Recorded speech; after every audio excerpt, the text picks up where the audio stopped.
हमारे टाइम पे जब हम यंग थे ना, हमारे टाइम पे सिर्फ मेल सर्विस करता था, फीमेल सर्विस नहीं करती थी। आजकल फीमेल भी सर्विस करती हैं, इसलिए आपको बेरोजगारी दिख रही है।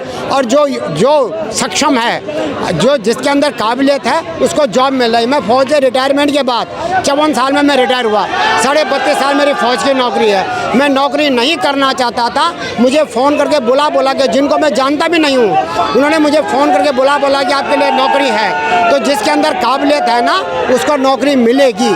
जिसके अंदर काबिलियत नहीं है, वो उसको नौकरी कहाँ से मिलेगी? तो आदमी को जो आदमी अपने को काबिल करो ना। अभी अग्निवीर की बात हो रही थी। अग्निवीर, अगर आप युवा हैं, अग्निवीर में जाना चाहिए।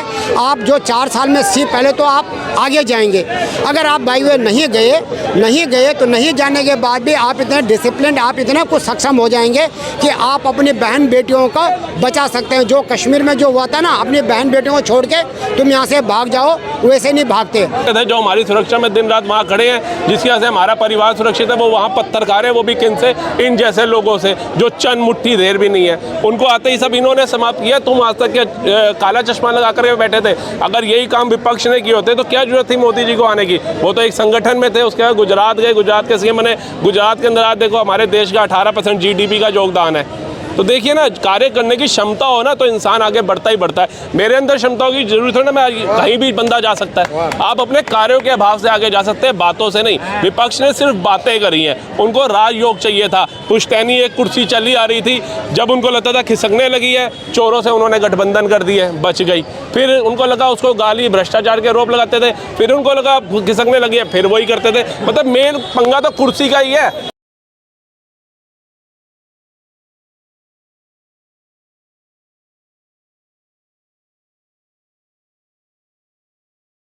इस वक्त हम मौजूद है दिल्ली के दिल कनॉट प्लेस में, और यहाँ से जानेंगे क्या प्रधानमंत्री नरेंद्र मोदी तीसरी बार भी अपनी हैट्रिक लगा पाएंगे। सर, क्या लग रहा है आपको 2024 में क्या होगा?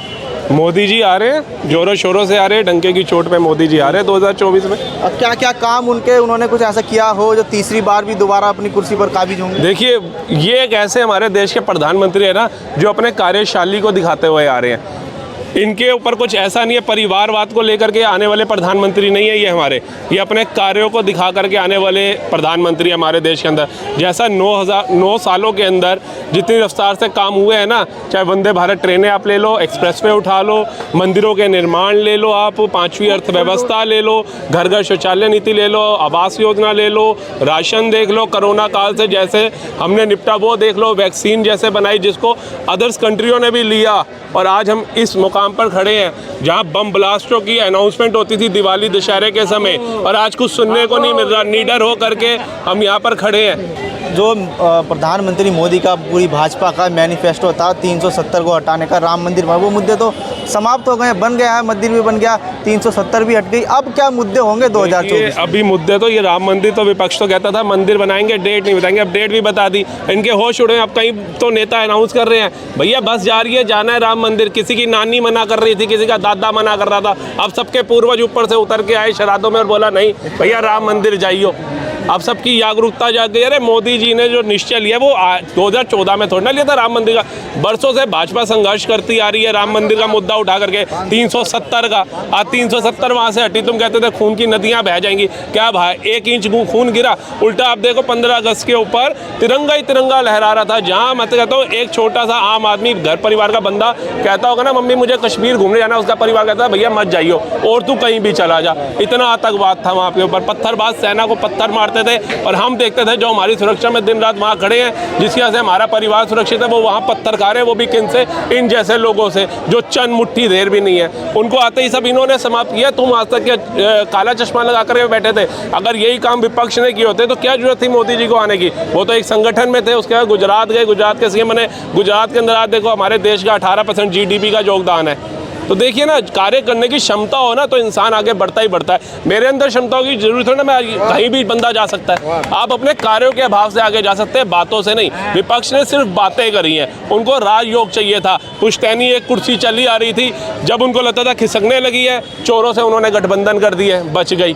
फिर उनको लगा उसको गाली भ्रष्टाचार के आरोप लगाते थे, फिर उनको लगा खिसकने लगी है, फिर वही करते थे। मतलब मेन पंगा तो कुर्सी का ही है। और ये है कौन? इनकी विचारधारा देखिए। जब एक बंदा फॉर एग्जाम्पल मानो अमेरिका से आता है तो उसके लिए अपने देश की जो भावना होगी वो भारत के लिए नहीं आ सकती। वो भारत को अच्छा बोल सकता है, लोगों को अच्छा बोल सकता है, लेकिन जो जज्बात उसके वहाँ के होंगे वो यहाँ नहीं आ सकते। तो ये तो है ही वहाँ के इटली के, तो इनकी भावनाएं तो सारी वह। राहुल गांधी जी आप प्रधानमंत्री के ख्वाब देखते हैं, उनसे ये पूछिए आप कितना टाइम भारत में रहे, आपने कितना समय भारत में बनाया, पढ़ाई से लेकर आप पूरी लाइफ आपने विदेशों में बिताई। आज जब उनको पता चल रहा है कि हमारे वंश का जो चिराग है वो खत्म होने लगा है, हमारी गद्दी जाने लगी है, तो वो आपको ले आए कि अब किसी को मुद्दा बनाना है और आप ही हो हमारे श्री चिरंजीवी, ये आपको ही मुद्दा बनाएंगे प्रधानमंत्री, किसी और को ना देना। इनसे अच्छी योग्यता अगर ये लड़ना चाहते थे ना तो पुत्र मोह से बाहर आते, प्रियंका गांधी को आगे करते तो शायद कुछ सीटें ये ले भी जाते। पुत्र मोह के चक्कर में डूब गए, पुत्र मोह के चक्कर में ही महाभारत हो गई थी। पुत्र मोह के चक्कर में महाभारत का नाश हुआ और इनका भी नाश हो रहा है, कांग्रेस का। कांग्रेस तो विपक्षी दल तो कहता था कि राम मंदिर की जगह अस्पताल और स्कूल खोलने चाहिए, मंदिर से तो विकास होगा नहीं। तो देखिए राहुल गांधी जी अपने अलग मकान लेकर के, सांसद महोदय हमारे अपना अलग मकान लेके एक बूढ़ी माँ को अकेला छोड़कर रहते, तो शुरुआत वो क्यों नहीं करते? पहले तो उनको वो सरकारी संपत्ति छोड़ करके अपनी माँ के साथ रहना चाहिए, ठीक है जी, वो क्यों रह रहे हैं वहाँ पर? और दूसरा शुरुआत आप करो ना, इतना पैसा आपने खाया भारत देश का, चलो खाया होगा वो बात की आता है, मुद्दा है अपना जांच का, लेकिन इतना पैसा तो आप लोगों के पास होगा, एक छोटा सा अस्पताल ही बना के शुरुआत कर दो कि राहुल गांधी जी पता चले अपनी जेब सैलरी से उन्होंने कुछ बनाया। तुम एक डिस्पेंसरी तक बनाने की तुम्हारी औकात नहीं है और तुम मोदी जी से अपनी समानता करते हैं, मोदी जी से करते हैं। जिस रफ्तार से मोदी जी ने काम करके दिखाया है, पूरे ब्रह्मांड को उसने झुका दिया, पूरे विश्व को उन्होंने झुका दिया। कहते थे अमेरिका सुपर पावर है, चीन सुपर पावर है, रूस सुपर पावर, आज वो कहाँ झुक रहे हैं? मोदी जी मोदी जी मोदी जी में झुके पड़े। अरे तुम ऐसे कार्य करते, तुम्हें क्या जरूरत है? आज योगी जी हो रहा है, योगी जी ऐसे ही जाग गए।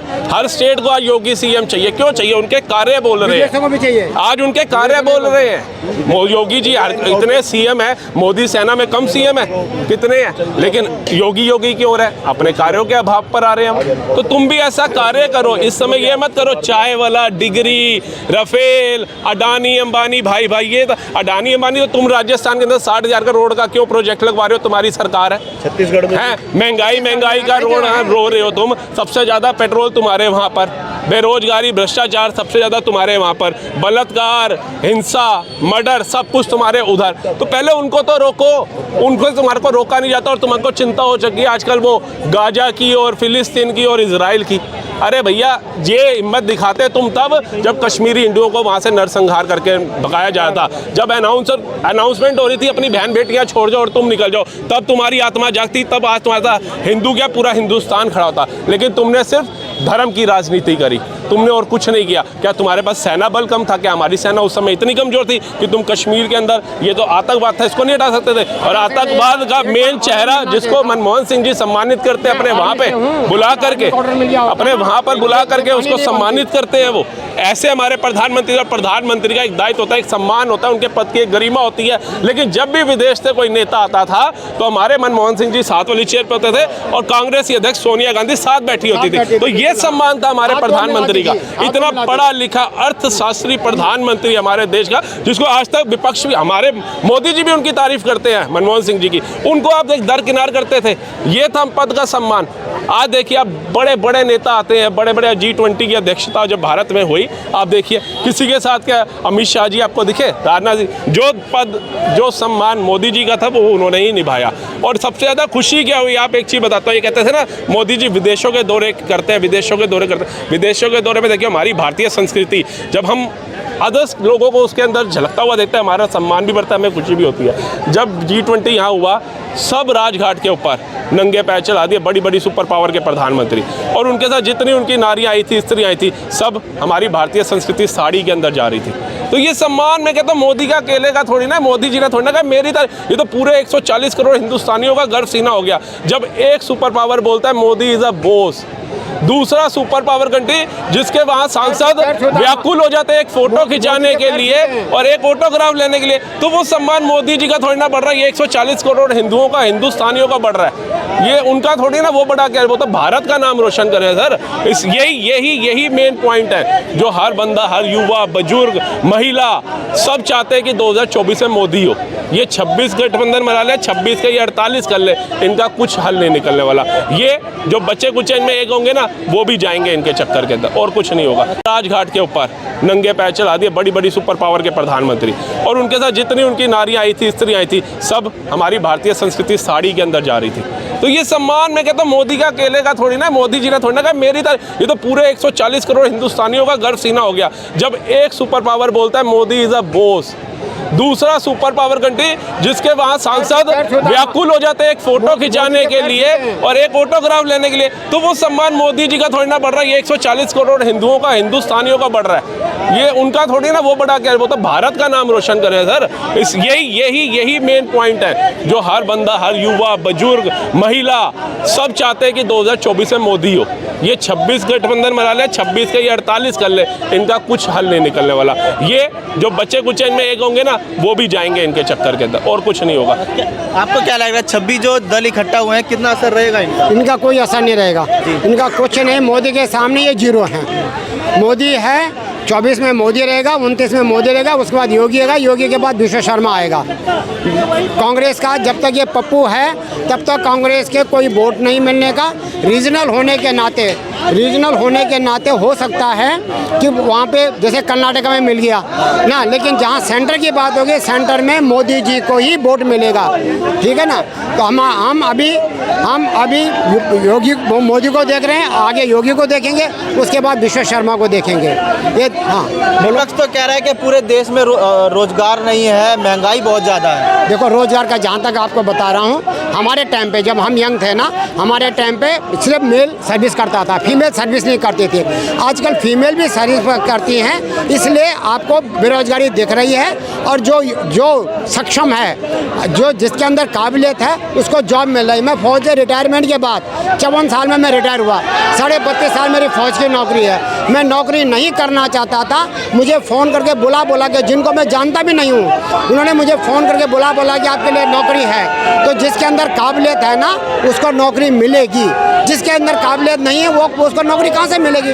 तो आदमी को जो आदमी अपने को काबिल करो ना। अभी अग्निवीर की बात हो रही थी। अग्निवीर, अगर आप युवा हैं, अग्निवीर में जाना चाहिए। आप जो 4 साल में पहले तो आप आगे जाएंगे। अगर आप बाई वे नहीं गए तो नहीं जाने के बाद भी आप इतने डिसिप्लिन, आप इतने कुछ सक्षम हो जाएंगे कि आप अपनी बहन बेटियों को बचा सकते हैं। जो कश्मीर में जो हुआ था ना, अपनी बहन बेटियों को छोड़ के तुम यहाँ से भाग जाओ, वैसे नहीं भागते। और वो बहन बेटियाँ भी ऐसे नहीं मरती। वो बहन बेटियाँ भी किसी का आंख फोड़ती, किसी का गला काटती, किसी का नाक काटती, और तब मरती। मरना तो था, लेकिन तब मरती जब कुछ करके मरती। हम ये अग्निवीर ये सिखा देगा। इसलिए विदेशों में भी अब 2 साल, 3 साल, 4 साल की सर्विस आर्मी में भेजते हैं। इसीलिए भेजते हैं कि आर्मी में वो डिसिप्लिन हो जाते हैं और बहुत कुछ सीखते हैं। सबसे बड़ी बात है डिसिप्लिन। अगर आप डिसिप्लिन है तो आप अपने को काफ़ी कुछ आगे ले जा सकता है। अगर आपको डिसिप्लिन नहीं है, अभी यार क्या काम करना छोड़ दे यार, कल कर लूँगा, हमने अगर एक बार बोल दे करना है तो करना है, फिर वो छोड़ना नहीं है। तो इसलिए हम अभी आगे मोदी जी ही रहेंगे, योगी जी आएंगे, विश्व शर्मा जी आएंगे। क्या लग रहा है आपको 2024 में क्या होगा? देखिए 2024 में आने भी मोदी जी ही चाहिए, मतलब भाजपा आनी चाहिए, और आएंगे भी वही। और इसके लिए देखिए इनकी अचीवमेंट्स इतनी सारी हैं कि कितना बताए, आदमी भूल जाता है। इतनी सारी मोदी सरकार की अचीवमेंट्स हैं। देखिए सबसे जो पहले होता है जान है तो जहान है। मुझे आज भी याद है लगभग 1 दशक पूर्व यहाँ जो 12 खंबा का बस स्टॉप है, यहाँ बम फटा था, 15 लोग मारे गए थे। उस दिन लकीली मैं नहीं था, नहीं तो मैं भी शायद इसका शिकार हो जाता। आपको याद है ना, एक ऐसा भी टाइम था कि कहीं आप बैंक में फॉर्म भर रहे हैं, अचानक आपके सीट के नीचे बम फट गया और आप नरक या स्वर्ग सिधार गए। कहीं पे railway station, markets, bus terminal, हर जगह बम फटते थे और ये लिखा रहता था जी अपनी सीट के नीचे देखिए लवारिस वस्तु बम हो सकता है। आज कहाँ गए वो दिन? क्योंकि मोदी सरकार ने आतंकवादियों का पूरा नेटवर्क ध्वस्त कर दिया है और अभी भी वो लोग भी कम नहीं है। वो अपने नए नए नेटवर्क बनाते हैं, नए नए लोगों को फिर बहका के एक समुदाय विशेष के लोगों को आतंकवादी बनाते हैं। बट मोदी सरकार भी इनकी ऐसी की तैसी करने में लगी हुई है। समुदाय विशेष के नाम पे मुझे याद आया, ऐसा नहीं है कि ये सरकार किसी समुदाय विशेष की दुश्मन है, बिल्कुल ऐसा नहीं। जो देश का दुश्मन मोदी सरकार उसकी दुश्मन, जो महिलाओं का दुश्मन मोदी और योगी जी उसके दुश्मन। उसका सबसे बड़ा उदाहरण अभी आप देखिए, 3 या 4 दिन पहले एक जो लड़की ई रिक्शा में थी, मेरे ख्याल से या ऑटो में थी, उसका 2 लड़कों ने बाइक से मोबाइल छीन लिया। उस लड़की ने छोड़ा नहीं तो वो घिसट गई उनके साथ। कल उस लड़की की डेथ हो गई। आज क्या हुआ है पता है आपको? जिस लड़का जो प्राइमरी कल्प्रिट था, उसमें प्राइमरी कल्प्रिट था, उससे कुछ नहीं होता, प्राइमरी जो कल्प्रिट था उसका आज एनकाउंटर हो गया। आज वो भी खुदा के पास भेज दिया गया। वैसे वो जीतू नाम था उसका, जैसा आया है, शायद वो हिंदू ही होगा। तो एक तो ये देखिए, आतंकवाद पे इन्होंने पूरा काबू पा लिया है। आतंकवादी अपनी जान बचाते घूम रहे हैं। दूसरा देखिए, पहले ट्रेन के कितने एक्सीडेंट होते थे, आज वो लगभग ख़त्म हो गए हैं। अभी पिछले 1-1.5 महीने में, 2 महीने में एक बड़ा एक्सीडेंट और 2 अभी छोटे एक्सीडेंट हुए हैं। मैं मोदी सरकार से अभी देखिए कई बार समुदाय विशेष के, यहाँ तक कि बच्चे भी पटरियों पे बड़े बड़े लोहे के टुकड़े, बड़ी बड़ी चट्टाने, पत्थर रखे हुए पाए गए हैं। उनके जो फिश प्लेटों के ना नट बोल्ट ढीले करते हुए पाए गए हैं। तो मैं मोदी सरकार से कहूँगा इस पर वो चेत जाए और इस पर क्या कदम उठाने हैं या तो वो खुद समझ लें, नहीं तो भाजपा के जो प्रवक्ता नेता हैं वो मुझसे संपर्क करें। मैं बताऊंगा कि इनका क्या इलाज है। एक आखिरी सवाल आपसे, कितनी सीटें की उम्मीद कर रहे हैं अगली साल आप 2024? देखिए, अगर भाजपा मुझे सह प्रवक्ता बनाती है तो यहाँ पर 2/3 सीटें आएंगी। 2/3 आप हिसाब लगा लीजिए, 543 है तो 181 हो गई ना, 1/3। 363 सीट्स की गारंटी मैं करता हूँ। इसके बाद इनको राज्यसभा लोकसभा में कहीं पे भी दिक्कत नहीं आएगी। ये ना जो भी कोई इन्हें पास कराना है देश हित में तो हमेशा पास करा सकते हैं। क्योंकि कहीं मेरे को ना, मैं अभी ड्यू रिस्पेक्ट टू देम, कई बार मुझे दिखता है अभी जैसे क्या होता है, ये जो विपक्षी नेता हैं या इनके जो ये चेले चाटे हैं, जब भी कुछ बात आती है महंगाई बेरोजगारी पे बात करनी है मुझे, तो पहले वो मुझसे संपर्क करें, फिर मैं बताऊंगा महंगाई बेरोजगारी पे इनको क्या कहना है। बाकी मैं एक लाइन में बोल देता हूँ, महंगाई बेरोजगारी सबसे ज़्यादा कांग्रेस के ही शासन में रही है। ये बेवकूफ़ बनाने के तरीके हैं, क्योंकि इनके पास कहने को कुछ है ही नहीं है। जैसे राहुल गांधी हमेशा अडानी करता रहता है, आज भी वो प्रेस कॉन्फ्रेंस करके ये अडानी को हाथों देश बेच दिया। वो इस बात का जवाब नहीं देता कि अरबों रुपए के प्रोजेक्ट जो है छत्तीसगढ़ गवर्नमेंट ने भी अभी लगाए हैं, अडानी को सौंपे हैं छत्तीसगढ़ के लिए। अरबों रुपए के जो परियोजनाएं हैं राजस्थान सरकार ने भी सौंपी है उनको, तो वहाँ पे क्या भाजपा की सरकार है? तो इतना देखिए, मैं राहुल गांधी से भी बोलूँगा, उससे ज़्यादा प्रियंका गांधी से बोलूँगा कि देश की जनता को मूर्ख समझना छोड़ दे। जो उनकी दादी ने किया, उनके पिताजी ने किया, उनके परनाना ने किया, और वो दिन गए। अब जो है सोशल मीडिया की वजह से भी कह लो बहुत जागरूकता आ गई है हिंदू समाज में। अब आप इतना आसानी से किसी को मूर्ख नहीं बना सकते। तो जो भी हो जाए, अब जैसे राहुल गांधी जी हैं, कभी वो मैकेनिक बन जाते हैं, कभी कारपेंटर बन जाते हैं, कभी कुछ। तो इन ड्रामेबाजियों से काम चलने वाला नहीं है। काठ की आंडी इन्होंने 70 साल चला ली नेहरू परिवार ने, नेहरू गांधी परिवार ने। अब वो चढ़ने वाली नहीं है। जनता जाग चुकी है, उसका आपने परिणाम देखा। पहली बार 282 सीट आई, 21 सीटें बढ़ के 303 सीटें हो गई, और अब मैं कह रहा हूँ कम से कम 363 सीट आएंगी। तो ये चीज़ है। और बताइए। Thank you.